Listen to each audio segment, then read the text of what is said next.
안녕하세요. 미국 대학원 완전 정복의 김 박사입니다. 오늘은 미국 대학원 준비에 관련된 포스팅, 비디오는 아니지만 대학원생들에게 현재 도움이 될 것 같기에 미국 대학원 생활을 하면서 있을 법한 불화, 문제를 어떤 식으로 해결해야 할지 준비해 보았습니다. 자, 지금 대학원을 준비하는 사람들, 그리고 입학할 예정인 사람들, 마지막으로 신입생들이 미리 알면 도움이 될 만한 내용도 있으니까 꼭 마지막까지 보시길 바랍니다. 네. 자, 제가 미국 대학원을 다니면서 한 번도 교수 혹은 연구실 동료들과의 문제 불화가 없었던 사람을 본 적이 없었어요. 만약 그런 사람들이 있었다면 초반에만 그랬지 나중에 졸업하기 전에 문제가 생기기도 하고 그랬습니다. 때문에 나는 인간미가 있고 성격이 좋아서 문제가 없을 거다라고 생각하지 않았으면 좋겠어요. 대학원이라는 곳 특성상 어, 나와 안 맞는 사람을 만날 확률이 굉장히 크고 대학원은 회사처럼 HR팀이 없기 때문에 사람들이 consequence를 생각하지 않고 자기 멋대로 행동할 경우가 많거든요. 자, 그래서 미국 대학원에 다니면서 저와 친구들, 후배들이 경험했던 불화의 종류를 나열해 보았습니다.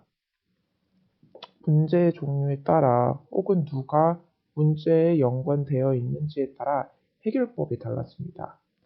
자, 그 6가지를 제가 문제 혹은 불화 종류를 준비해 봤는데요.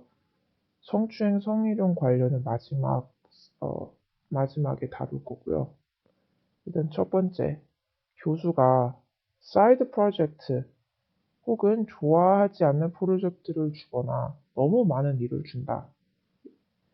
두 번째, 연구 주제가 트렌디하지 않고 핫하지 않고 미래가 없거나 펀딩을 받는 게 힘들다. 그리고 세 번째, 교수가 협조해 주지 않는다. 펀딩, 추천서, 학회 관련해서 서포트를 안 해주는 경우.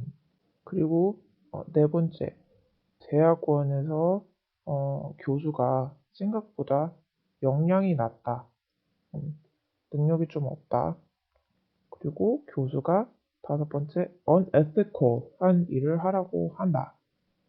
여섯 번째, 교수가 당신을 다른 학생과 비교하고 왕따를 시키고 아니면 화를 계속 내고 나에 대해서 해피하지 않는다.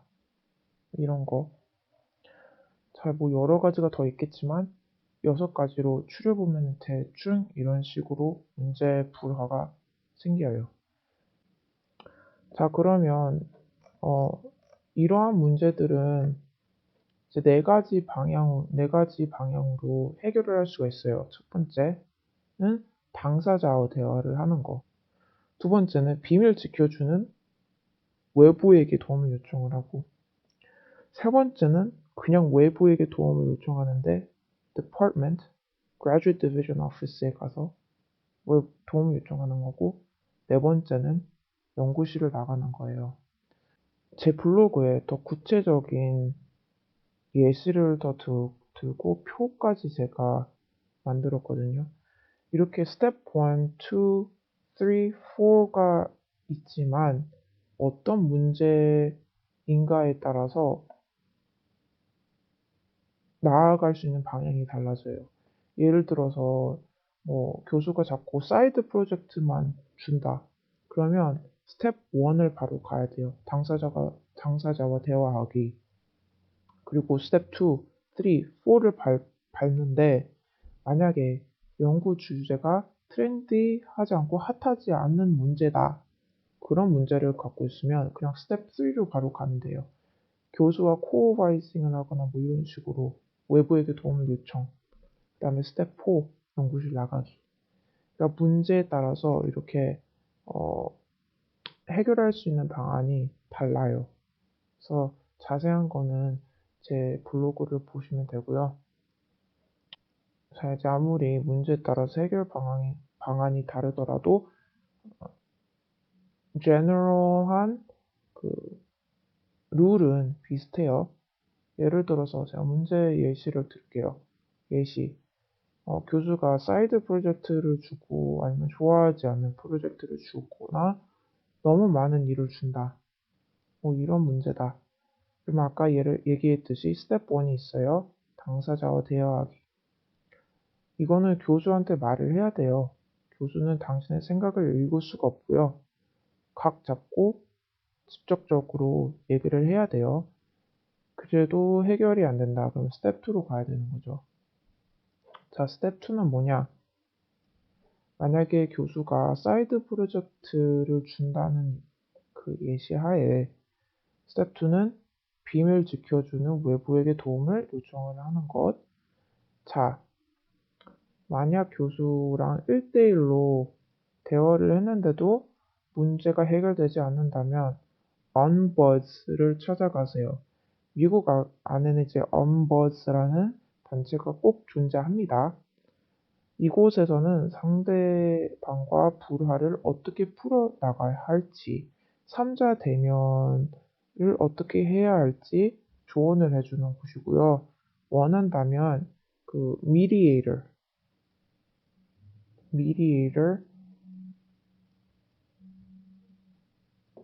역할도 해주는 곳입니다. 자, 중립적인 곳이기 때문에 학교, 교수, 학생, 그 어느 누구의 편을 들어주는 곳이 아니에요. 그래서 교수도 얼굴 붉힐 일이 없을 것이고, 당신이 3자를 끌어들여 강한 스탠스를 보여주는 것이기 때문에 교수가 무시할 수 없어요. 그리고 이렇게 함으로써 당신은 그냥 앉아서 당하고 있는 게 아니라 문제를 해결하려는 쪽으로 나아가는 거기 때문에 아무도 당신을 비난하지 않을 겁니다. 자, 스텝 3. 외부에게 도움을 요청하는 것. 예를 들어서 교수가 자꾸 사이드 프로젝트만 준다. 스텝 2랑 1이랑 다 해봤는데 계속 줘. 당신 의견을 무시하고. 근데 그러면 이제 교수와 politically 관련된 사람들의 관여를 해야 해요.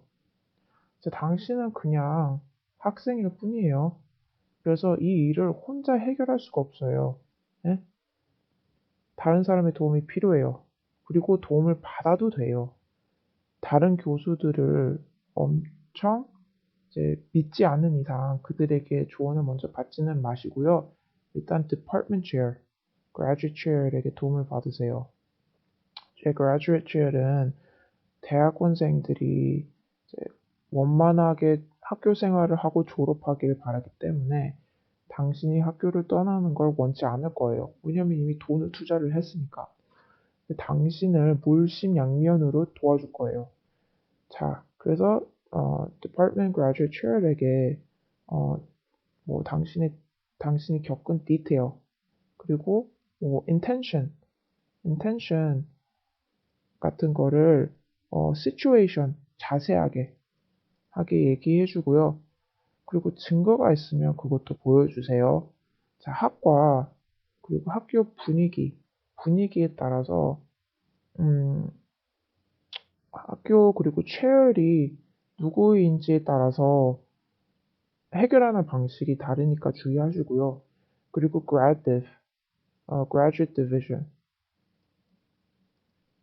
graduate division에 academic council 한 명이 꼭 있어요. 대학원생들을 위해서. 얘네들한테 도움을 요청을 하세요. 다른 학과, 대학원생들도 도우는 사람이기 때문에 어떻게 대처해야 할지 조언을 해줄 거예요. 그리고 이제 이 문제, 교수가 사이드 프로젝트만 주는 경우가 문제니까 다른 교수와 코어바이징을 받을 수 있는지 한번 보세요. 다른 연구실과 협력을 하세요. 그래서 더 주제가 강한 프로젝트에 관련된 일을 해야겠죠. 자, 스텝 4. 만약에 교수가 사이드 프로젝트를 뭐 계속 준다라고 해요. 그리고 스텝 1, 2, 3 다 했어. 근데 아무도 안 바뀌어. 아무것도. 그러면 그 교수가 1, 2년차 교수가 아닌 이상 그 사람의 성향을 바꿔놓기는 정말 힘들어요. 뭐냐하면 그러한 스타일을 가지고 지금까지 여기 왔기 때문에 당신 하나로 바뀌긴 힘들어요. 그래도 저는 웬만하면 1, 2년 정도 남은 게 아닌 이상 연구실을 나가라고 조언을 합니다. 웬만하면. 자, 나가기 전에 몇 가지 유의할 사항들이 있어요. 나가기 전에 관심 있는 교수 수업을 들어서 친밀도를 형성하고 성격을 파악해라. 수업 관련 사이드 프로젝트, 스몰 프로젝트를 해서 그 사람의 성격, 스타일, 어드바이징, 리서치 스타일을 파악하자. 그리고 나가기 전에 옮길 연구실을 하나 포섭해 놔야죠. 그리고 그 프로젝트 펀딩, 프로젝트가 어떤 주제인지도 확인을 해야 되고요. 그리고 웬만하면 좋은 관계를 유지한 채 나가세요. 지도 교수랑. 할 수 있는 데까지 싹싹하게 교수를 대하고요. 키스아스라고 하죠. 키스아스. 이런 식으로 해서 할 수 있는 데까지 하세요.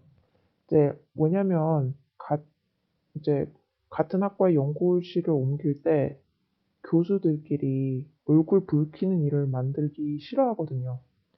그리고 어, 이제 경력에 의해서 어, 초짜 교수가 부담될 수도 있어요. 만약에 상황이 그러면. 그래서 당신은 안 받을 수 있으니까 연구실을 옮기고 싶으면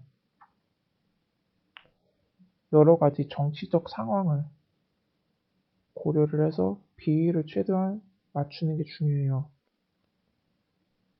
교수랑 싸워서 제가 이기는 학생을 한 번도 못 봤거든요. 교수가 엄청난 잘못을 하지 않는 이상. 아무튼 이렇게 나갈 때도 엄버즈를 통해서 조언을 얻어서 잘 해결해서 나가세요. 자, 아직까지 다행히 문제점이 없다면 혹시 모를 일을 대비하여 다음과 같은 조언을 주고 싶어요. 일단 평소에 모든 대화를 문서화하세요. 이제 교수와 동료와 관련된 일들, 예를 들어서 이메일, 텍스트 메시지, 그리고 미팅에서 어, 노트 테이킹을 꼭 해주시고요. 모든 걸 받아 적으세요. 그리고 다이어리, 일기도 쓰세요. 자, 그리고 비밀을 지켜줄 친구에게 무슨 일이 있는지도 털어놓는 게 중요해요. 왜냐면 나중에 그 department chair, 그리고 graduate chair 사람들이 주변 사람들에게 컨택을 할 수 있거든요. 취조 같은 건 아니고 어떻게 하면 이런 일이 발생하지 않을지 조언을 얻기 위해서 주변 사람들에게 컨택을 할 수 있어요. 그 두 번째, 외국인 많은 학교를 가세요. 네? 지금 비디오를 보고 있는 분들, 외국인 많은 대학원을 선택하세요. 그리고 대학원을 고를 때, 백업 연구실을 선택하세요. 무턱대고 교수 한 명만 보고 학교를 선택하는 건 어리석고요.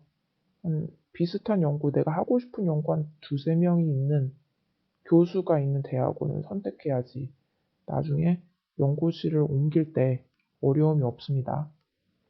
그리고 세 번째, 미리 서포트 시스템을 구축하자.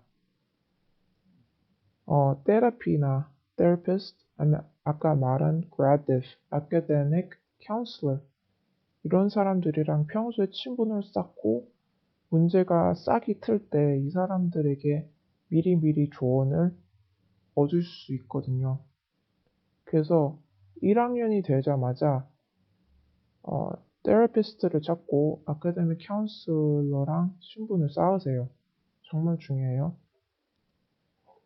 그리고 마지막으로 sexual harassment 관련 성추행, 성희롱을 당했을 때 이거는 뭐 female이든 메일이든 대학원에서 정말 있는 일이에요. 특히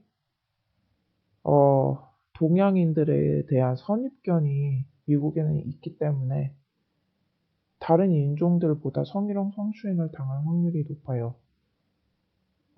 왜냐면 얘네들은 뭐 동양인은 신고를 안 할 것이다. 그냥 참는다. 라는 그런 선입견이 있어서. 그래서 요즘 다행히 요즘 세대는 참지 않은 쪽이라서 이제 수면 위로 많이 올라오고 자신의 친구들이나 교수에게 협조를 구하는 것 같아서 다행이에요. 근데 내가 피해자가 될 경우, 대학원생이나 대학생이나 교수들 혹은 포스닥한테 성희롱, 성추행을 당했다. 아니면 내가 아는 사람이 피해자가 돼서 당신에게 도움을 요청할 경우 어떻게 하나? 바로 타이틀 9에게 바로 가야 돼요. 교수에게 보고하지 않고, 예? 무조건 타이틀 9으로 가야 돼요. 교수에게 모든 걸 보고할 의무가 없고요. 그리고 당신이 교수에게 보고를 해도 교수가 타이틀 9한테 신고를 해야 돼요. 의무적으로. 이건 법이에요. 네? 그래서 타이틀 9은 investigation organization이거든요. 그래서 따로 prosecute는 하지 않고요. 타이틀 9이 이제 조사를 다 끝낸 후에 학과에 보고를 올리고 department chair 그리고 committee가 피의자를 어떻게 할지 결정을 해요. 아무튼 뭐 미국이라고 다 좋은 것만은 아니기 때문에 남자든 여자든 성희롱, 성추행을 당할 일이 있을 거예요. 뭐 뉘앙스를 겪을 수도 있고. 그래서 이거를 머리에 새겼으면 좋겠습니다. 그래서 여기에 마치겠고요. 또 궁금한 게 있으면 댓글 달아주시고 더 자세한 거는 제 포스팅에 블로그에 제가 써놨으니까 한번 읽어보세요. 제가 후배들을 그리고 선배들, 친구들을 도우면서 대학원 때 얻은 이런 경험과 팁이기 때문에 많은 도움이 됐으면 합니다, 정말. 네, 그러면 다음 비디오에서 뵙겠습니다. 네, 감사합니다.